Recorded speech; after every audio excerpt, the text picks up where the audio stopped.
చంద్రబాబు నాయుడు వారసత్వాన్ని కొనసాగిస్తున్నటువంటి రేవంత్ రెడ్డి ఈరోజు కాంగ్రెస్ సర్కారు పదవిలోకి రావడానికి సింగరేణి ప్రాంతంలో నెలకు 3 మెడికల్ బోర్డులు నిర్వహించి కార్మికులకి మానవీయ కోణంతో ఉద్యోగ అవకాశాలు కొనసాగిస్తామని చెప్పి అనేక హామీలు ఇచ్చినటువంటి కాంగ్రెస్ ప్రభుత్వం నిన్న అసెంబ్లీలో కౌన్సిల్లో జరిగినటువంటి చర్చలో భాగంగా మధుసూదనాచారి గారు ఇచ్చినటువంటి ప్రశ్నకు సమాధానం ఇస్తూ భట్టి గారు సింగరేణిలో 5 సంవత్సరాల కాలంలో 2018 నుంచి 23 వరకు 13,119 మంది ఇన్వాలిడేట్ అయ్యి ఉద్యోగాలు ఎక్కువగా ఇచ్చినారు అని చెప్తూ మేము 2 సంవత్సరాల కాలంలో 14 మెడికల్ బోర్డులు నిర్వహించి 1990 మందికి ఉద్యోగాలు ఇచ్చినామని చెప్పిండు. మీరు చెప్పిన దాంట్లోనే ఈరోజు ఆ 5 సంవత్సరాల్లో 115 మెడికల్ బోర్డులలో 13,000 మంది అంటే 114 మందికి ఒక్కొక్క బోర్డుకు ఇచ్చినటువంటి ఉద్యోగాలు. కానీ మీరు పెట్టినటువంటి 14 మెడికల్ బోర్డులలో ఒక్కొక్క బోర్డుకు 142 మంది ఇన్వాలిడేట్ అయినరు అనేటువంటిది. కాబట్టి ఎవరి కాలంలో ఏ బోర్డులో ఎంతమందిని ఇచ్చిండ్రు అనేటువంటిది అర్థం చేసుకోవాలి అనేటువంటిది కాంగ్రెస్ ప్రభుత్వానికి తెలియజేస్తా ఉన్నాం. ఈరోజు స్కీమ్లకు నిలయమైనటువంటి కాంగ్రెస్ ప్రభుత్వం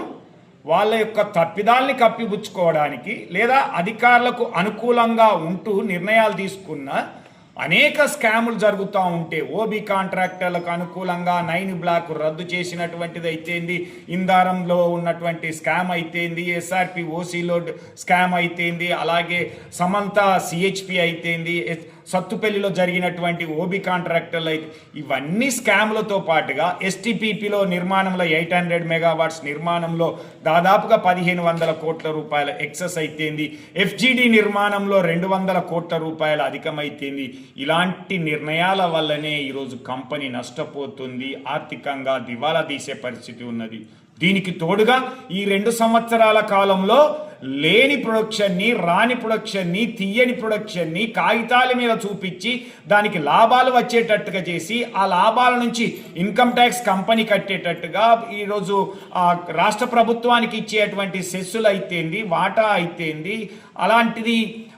ఇన్కమ్ ట్యాక్స్తో పాటుగా డిఎంఎఫ్టి ఫండ్ కట్టడం అయితేంది, సిఎస్ఆర్ నిధులు ఇవ్వడం అయితేంది. ఇలాంటి వాటి వలన లేని ప్రొడక్షన్ కూడా డబ్బులు చెల్లించడం వల్ల ఈరోజు సంస్థ నష్టపోతున్నది. అధికారుల ప్రణాళిక లోపం వల్ల ఈరోజు ఏఎల్పి అయితేంది, శాంతికన్ లాంటి వాళ్ళు నష్టాలు చూపుతున్నటువంటి దాన్ని ఆర్ఎండ్గా దాన్ని చూపించి కేంద్ర ప్రభుత్వ వాటాను కూడా మనం తీసుకోరేటట్టు చేసినట్లయితే ఈ సంస్థ మనుగడ అనేది కొనసాగుతుంది. అందుకే కాంగ్రెస్ ప్రభుత్వం కార్మికులకు ఇచ్చినటువంటి హామీలను నెరవేరుస్తూ ముఖ్యంగా మెడికల్ బోర్డులను వెంటనే నిర్వహించి వాళ్లకు ఉద్యోగావకాశాలు కల్పించడంతో పాటుగా 10వ నెల నుంచి పెండింగ్లో ఉన్నటువంటి ఈ యొక్క ఉద్యోగ నియామక పత్రాలను కూడా దాదాపుగా 317 మంది ఉన్నారు, వాళ్లకు వెంటనే ఇవ్వాలనేటువంటిది తెలంగాణ బొగ్గని కార్మిక సంఘం డిమాండ్ చేస్తూ వీటిని హామీలను నెరవేర్చకపోయినట్లయితే, మెడికల్ బోర్డు నిర్వహించకపోయినట్లయితే ప్రజాభవన్ ముట్టడటువంటిది టీబీజీ కేసు ఆధ్వర్యంలో బీఆర్ఎస్ పార్టీ సహకారంతో ఈ యొక్క ఉద్యమ కార్యాచరణ ప్రకటిస్తామని తెలియజేస్తా ఉన్నాం.